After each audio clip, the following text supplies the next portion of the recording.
அதிமுகவில் பொதுச் செயலாளர் பதவிக்கு யார் வந்தாலும் அவர்கள் அம்மாவுக்கு நியாயம் வருதா? இந்த ஸ்தானத்தில் அமர்ந்த பிறகு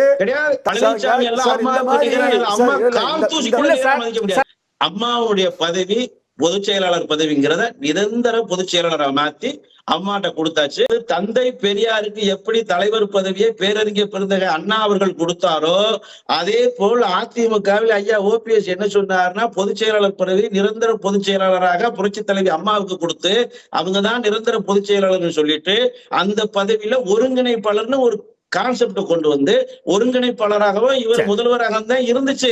ஆனா இணையறதுக்கு டேட்டெல்லாம் குறிச்ச அன்னைக்கு இது அண்ணன் புகழேந்திக்கு நல்லா தெரியும். டேட்டெல்லாம் குறிச்சாச்சு, இணைப்பு ஏற்படுத்தியாச்சு, ஒற்றை கையெழுத்து அது ஓபிஎஸ் செய்யாத.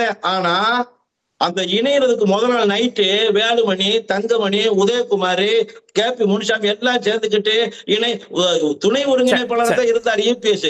அவரை இணையாக்கணும் ரெட்டை கையெழுத்து போடணும்னு சொல்லி அவரை டார்ச்சர் பண்ணி விடிய விடிய அவர்கிட்ட விழுந்து உருக வேண்டியதெல்லாம் உருகி இணையாக்கி டபுள் கையெழுத்து வாங்கிட்டு இப்ப வெக்கமில்லாம வந்து பேசுறது வெக்கமா இருக்கலாம்.